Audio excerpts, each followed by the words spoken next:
se ha demostrado su eficiencia y que es verdad que últimamente se está escuchando más o están saliendo más papers hablando de esto, porque esto es lo que se considera el Ozempic natural. 9 de cada 10 veces la persona está consumiendo menos de la mitad de las proteínas que piensa que está consumiendo. ¿Dónde están nuestros cuellos de botella? ¿Cuáles son esos problemas que, si solamente solucionáramos eso, sin tocar nada más, avanzaríamos muchísimo?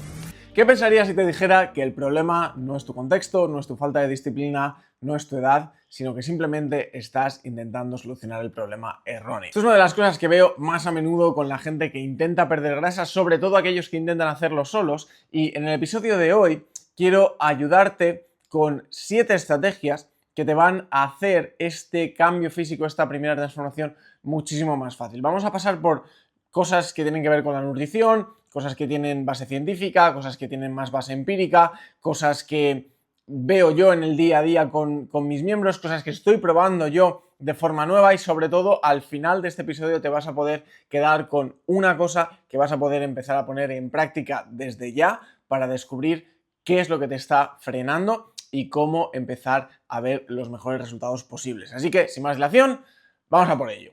La primera estrategia que puedes utilizar para mejorar tus resultados, para hacerte la vida más fácil, para perder más grasa, para pasar menos hambre, para entrenar mejor, es la de consumir más proteína. Y sé que esto es un tema que se habla mucho, que hoy en día en redes está por todos lados, incluso en este podcast hemos hecho varios episodios hablando de ello, pero la realidad es que sigue siendo uno de los mayores problemas que tiene la gente, porque casi todo el mundo no consume la cantidad de proteína que piensa que está consumiendo. Y esto lo veo constantemente. ¿Por qué lo veo? Pues porque la forma que tenemos de trabajar nosotros en The Sirto Project es que la primera semana, siempre a nivel nutricional, es una semana en la que nos centramos solamente en ver qué está pasando. Le pedimos a nuestros miembros que, sin intentar hacer ningún ajuste, sin hacer ningún cambio, simplemente coman de la misma manera que han venido comiendo hasta ahora, pero que lo registren para que podamos ver dónde estamos, ¿vale? Esto nos sirve tanto a nivel de calorías, para saber si están comiendo muchas, pocas, suficientes, etcétera,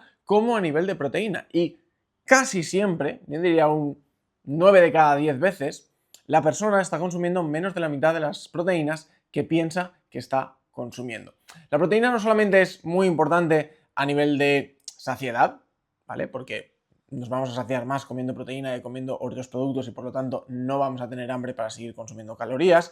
No solamente es importante a nivel de entrenamiento porque es la base de nuestros músculos y si no consumimos suficiente proteína, por mucho que entrenemos fuerte, no vamos a crear masa muscular y esta masa muscular no va a acelerar nuestro metabolismo y no vamos a perder más grasa, sino que además hay un detalle que mucha gente infravalora o directamente no conoce y es el efecto térmico de la proteína. Nosotros cuando consumimos comida, calorías, comida como bebida, esas calorías hay que procesarlas. El cuerpo tiene que pasar por un proceso para sacar la energía de esos nutrientes y utilizarla en otros procesos del cuerpo. ¿Qué pasa? Que la proteína, a diferencia de los carbohidratos y las grasas, tiene un efecto térmico que puede llegar al 30%. Es decir, hasta el 30% de las calorías de proteína que consumimos ni siquiera se pueden almacenar porque solamente en el hecho de procesar esa proteína nuestro cuerpo va a gastar esa energía. Es decir, por cada 10 calorías de proteína que consumimos, 3 se gastan solamente asimilando esa proteína. Por lo tanto, no es una cosa gigantesca, porque es verdad que en el cómputo global de un día pues podemos estar hablando de 70, 80, 100 calorías en total, pero oye, es una cosa pues bueno, que vale la pena tener en cuenta y que evidentemente si te está costando el tema de estar en un déficit calórico, estar saciado, crear músculo y demás, una de las principales cosas que puedes hacer es empezar a comer un poquito más de proteína. Este punto es algo que yo estoy empezando a probar, es verdad que no he llegado al punto de ver todavía los resultados, pero es una estrategia o un producto que tiene mucho bagaje, que hay muchos estudios detrás, que durante muchos años se ha demostrado su eficiencia y que es verdad que últimamente se está escuchando más o están saliendo más papers hablando de esto, Creo que tiene algo que ver con el tema de la viralización del Ozempic, el Mounjaro y este tipo de GLP-1s que se están viendo tanto en redes como en el día a día, porque esto es lo que se considera el Ozempic natural, que no es otra cosa que la fibra psyllium. Básicamente es un tipo de fibra que a la hora de digerirlo activa antes, por ponerlo en palabras sencillas, lo que hace es que activa antes los receptores de saciedad de nuestro cerebro. Si has escuchado algún otro episodio, aquí hemos hablado muchas veces del tema de la importancia de comer lento. ¿Por qué? Porque los receptores de saciedad tardan un poco de tiempo en activarse, y esto es lo que nos pasa muchas veces, que estamos sentados y estamos comiendo y sentimos que podríamos seguir comiendo y luego de repente nos levantamos como ¡buah! ¿En qué momento me he pasado tantísimo? Estoy súper lleno, me siento hasta mal. ¿Cómo se pasa eso? Bueno, pues porque hay un desfase de tiempo entre que nosotros nos llenamos y que nuestro cerebro capta esas señales de saciedad. Por lo tanto, el utilizar este producto, la fibra psyllium, antes de comer, nos puede ayudar a acelerar ese proceso y por lo tanto a aumentar nuestros niveles de saciedad, lo que nos lleva evidentemente pues, a comer menos y a consumir menos calorías. Esto es un producto que se ha estudiado muchísimo, sobre todo en relación a el manejo del colesterol, al control de la glucemia y demás, pero también tiene mucha data detrás que soporta o que está a favor de esta tesis de que ayuda a la saciedad.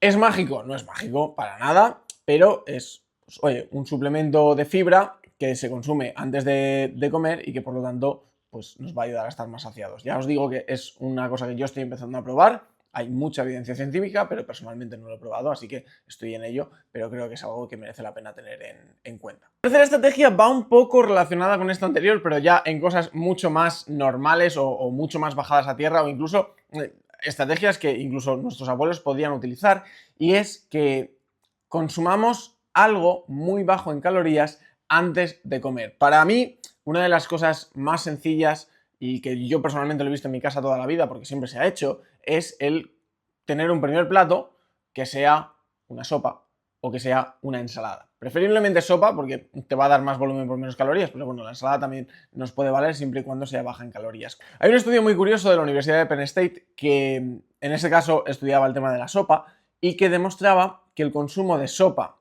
siempre y cuando fueran caldos y demás, no una crema que puede ser con más calorías, ¿no? Pero un caldo, antes de la comida, reducía hasta el 20% de las calorías que se ingerían durante esa comida, a pesar de que se estaba consumiendo más comida, ¿vale? A pesar de que teníamos un plato extra.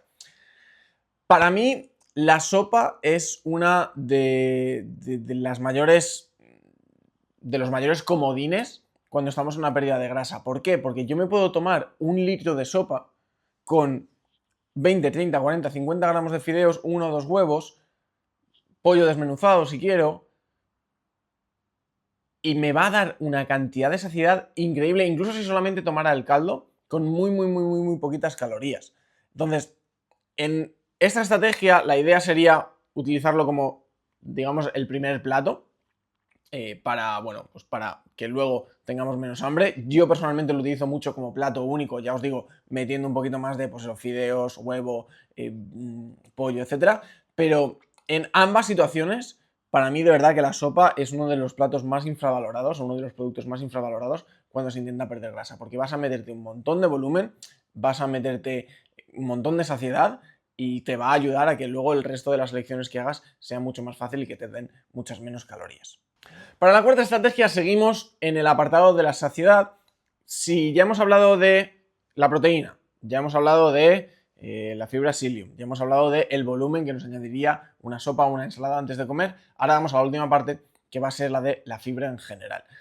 Aumentar los niveles de fibra nos van a aumentar el nivel de saciedad por varias razones. Primero, por la complicación de la digestión de la fibra. La fibra normalmente suele costarnos un poquito más de digerir y por lo tanto nos ayuda a estar saciados más tiempo. También la absorción de agua que vamos a hacer debido a esta fibra y sobre todo porque la mayoría de los alimentos altos en fibra tienden a tener otros compuestos que nos ayudan también en la saciedad. Si estamos hablando de productos integrales, estamos hablando de la patata, estamos hablando de frutas y verduras, todo este tipo de cosas nos van a ayudar porque suelen ser o bien alimentos muy pesados que se tarda mucho en digerir, o bien alimentos con una gran cantidad de agua que también nos van a añadir un montón de volumen. Entonces, si no nos vale ninguna de las anteriores, aumentar el nivel de fibra en tus comidas en un día a día te va a ayudar también a estar muchísimo más saciado y a que, bueno, que las decisiones que tomes sean mucho más sencillas y que puedas perder grasa de forma mucho más fácil. Saliéndonos ya de la parte de la saciedad, la quinta estrategia es la de intentar movernos más. Cuando hablamos de la pérdida de grasa, muchas veces la gente piensa en los entrenamientos, ¿no? Tengo que entrenar más intenso, etc. Pero se nos suele olvidar que el entrenamiento es solamente una pequeña parte de las calorías que quemamos a lo largo del día. La gran mayoría de nuestras calorías van a venir de nuestro metabolismo y casi tan importante como el entrenamiento, si no más, es el NEAT, que sería la termogénesis de la actividad que no es ejercicio. Es decir, todos los movimientos que hacemos, el movimiento de manos, subir, bajar escaleras, abrir puertas, etc. Todo este movimiento que nosotros hagamos que no se considera ejercicio nos puede ayudar a aumentar el gasto calórico una barbaridad. Y aquí no solamente entra el tema de gastar más calorías, también entra el tema de mejorar nuestra salud, mejorar nuestro estado de ánimo y cómo vamos a rendir. Por ejemplo, te pongo un ejemplo. Está más que demostrado que un paseo de 10 minutos después de comer regula el azúcar en sangre. Está más que demostrado que un paseo antes de ir a la cama reduce los niveles de cortisol y mejora el descanso, tanto en sueño REM como en sueño profundo.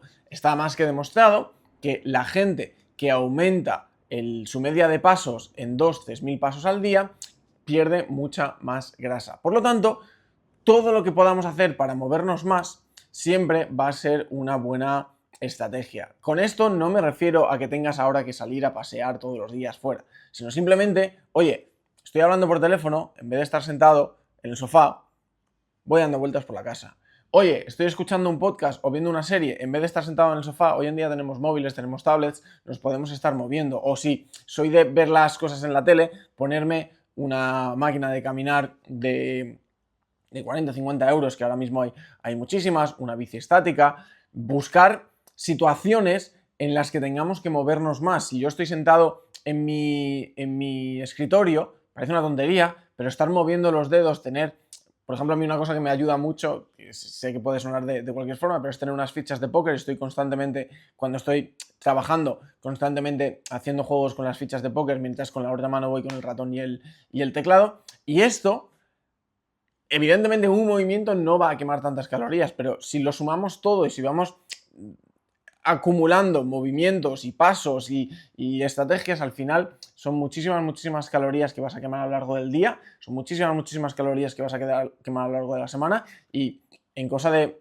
meses, pues estamos hablando de kilos y kilos de grasa que puedes perder sin tener que añadir horas de entrenamiento, sin tener que añadir ejercicios específicos, sino simplemente intentando movernos más en el día a día y teniendo en cuenta que esta termogénesis de actividad que no es ejercicio puede quemar tanto o más calorías como un entrenamiento. La sexta estrategia puede ser un poquito contraintuitiva porque hoy en día el ayuno intermitente ha cogido muchísima fama y mucha gente cuando me viene diciendo, no, Eric, es que llevo tiempo intentando perder grasa y el cambio y no sé qué, y le digo, vale, ¿qué estás haciendo? Ayuno intermitente. Vale, primero vamos a entender lo que es el ayuno intermitente. El ayuno intermitente tiene muchísimos beneficios para la salud a nivel cardiovascular, a nivel metabólico, a muchos niveles, pero si nos vamos a los estudios, casi todas esas ventajas, casi todos esos beneficios vienen de ayunos intermitentes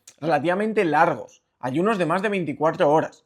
La gran mayoría de la gente no está haciendo ese tipo de ayuno. El tipo de ayuno que hace la gente es el 8-16, bueno, normalmente el 8-16 o el 16-8, dependiendo un poco de la persona. ¿Qué pasa? Esto es una estrategia que nos puede servir para perder más grasa. ¿Por qué? Porque si tenemos menos horas para comer, normalmente comeremos menos calorías.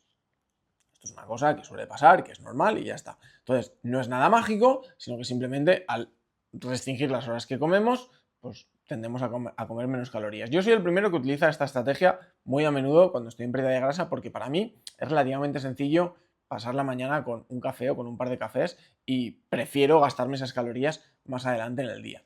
Pero sí que es verdad que el saltarnos el desayuno, por ejemplo, nos limita una de las mejores herramientas que tenemos en cuanto al manejo de nuestras calorías diarias, y es el hacer un front load, es decir, poner primero nuestra proteína, nuestra fibra, nuestra saciedad, para luego poder tomar mejores decisiones. Antes estábamos hablando de que si yo llego a la comida y me he tomado un plato de sopa, pues voy a tomar mejores decisiones. ¿Por qué? Porque no voy a tener tanta hambre y por lo tanto, si me ponen 18 cosas delante, pues voy a poder optar por un par y no voy a tener que probarlas todas.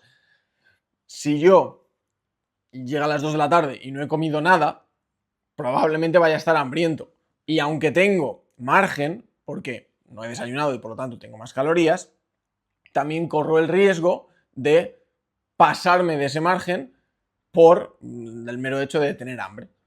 El no saltarse el desayuno y hacer un desayuno inteligente, un desayuno alto en fibra, alto en proteína, alto en volumen, nos puede ayudar con estas hormonas que comentábamos antes, con la grelina, que es la que básicamente le dice al cerebro que estamos llenos, pero no solamente ahora, no solamente durante el desayuno, sino a lo largo del día. Nos vamos a poder sentir mucho más saciados a lo largo del día y de esta forma vamos a evitar pues, esos típicos picoteos entre horas que suelen ser el asesino del 80 al 90% de los cambios físicos. Si eres una persona que notas que ese lidiar con el hambre es algo que te cuesta a pesar de todas las estrategias anteriores, quizás lo que deberías hacer es, en vez de comer menos veces, comer más, pero priorizando al principio del día esa proteína, esa fibra y ese volumen que te ayuda a estar saciado a lo largo del día. Por último, la séptima estrategia viene más bien de una teoría que se utiliza mucho a nivel empresa, pero que creo que a nivel nuestro cuerpo nos puede servir también muy bien, y es la teoría de constraint en inglés, que en español sería algo así como no la restricción, sino de la limitación, ¿no? Digamos, la teoría es la teoría del cuello de botella. Básicamente lo que esto quiere decir es que si yo tengo 7 problemas, normalmente va a haber uno que va a ser el más importante, que va a ser el que va a hacer que todos los demás problemas sean más fáciles de solucionar, o que si no solucionamos, da igual que solucionemos los otros, no vamos a seguir avanzando. Por ejemplo, si yo estoy haciendo todos mis entrenamientos, si yo estoy moviéndome más, si yo estoy descansando bien, si yo estoy registrando lo que como, pero resulta que estoy consumiendo 2000 calorías más de las que me tocan, por mucho que todo esté correcto, si esa cosa no funciona, no voy a poder avanzar. Entonces, una de las cosas más importantes es ser capaces de hacer ese autoanálisis y buscar dónde están nuestros cuellos de botella, cuáles son esos problemas que, si solamente solucionáramos eso, sin tocar nada más, avanzaríamos muchísimo. Porque hay cosas que, si lo arreglo, avanzo un pasito. Si arreglo esto otro, avanzo 2 pasitos. Pero si arreglo este cuello de botella, de repente he avanzado 70 pasos. Pues es un poco buscar qué es eso para nosotros. ¿Es que estamos consumiendo demasiadas calorías?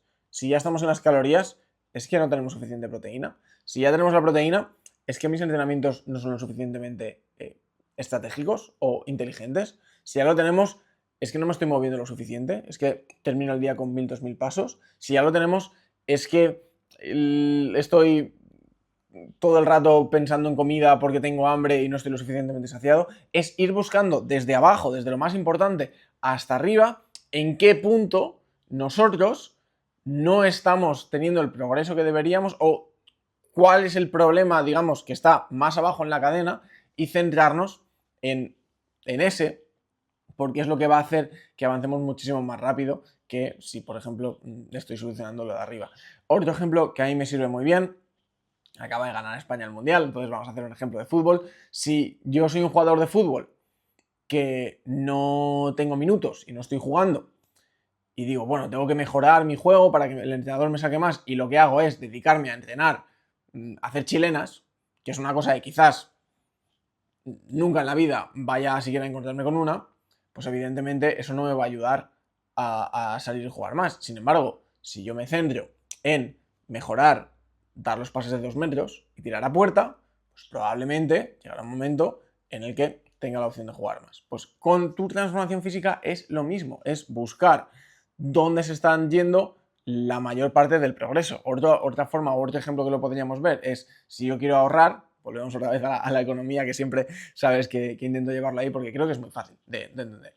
Si yo estoy intentando ahorrar, si a mí todos los meses me entran 1000 pavos, bueno, imagínate que a mí todos los meses me entran 1000 pavos y tengo varias partidas, ¿no? En una se me van 500 euros, en la otra se me van 20, en la otra se me van 50, en la otra se me van 5.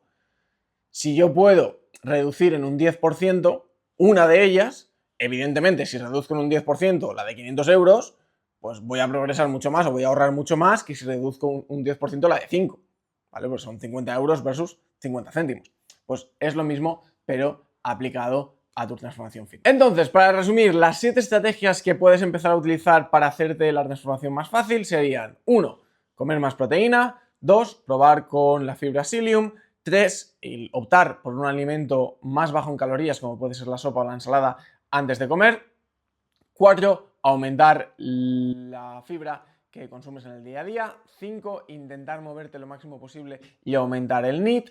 6. Empezar a desayunar si no lo estás haciendo y poner la mayor parte de tu fibra, tu proteína y tu volumen en ese desayuno para ayudarte a lo largo del día. Y el 7. Buscar cuál es ese cuello de botella, cuál de todos los problemas que tienes que solucionar es el que te va a hacer progresar más y más rápido. Ten en cuenta que una transformación física no es tanto un tema de volumen, de hacer más cosas, sino de que las cosas que hagamos las hagamos mejor. Entonces no intentes aplicarlo todo a la vez, elige una o dos de estas estrategias y empieza a ponerlas en práctica y te aseguro que muy pronto vas a empezar a ver unos resultados con los que ni siquiera podías soñar. Así que nada, ya tienes deberes para esta semana. Otros deberes es, como siempre, comparte este programa o este episodio con alguien a quien creas que le va a venir bien, porque a esa persona le vas a ayudar, tú vas a quedar bien y así también expandimos la palabra de The Real Fitness Show por el mundo. Y nada, nos vemos en el próximo episodio la semana que viene.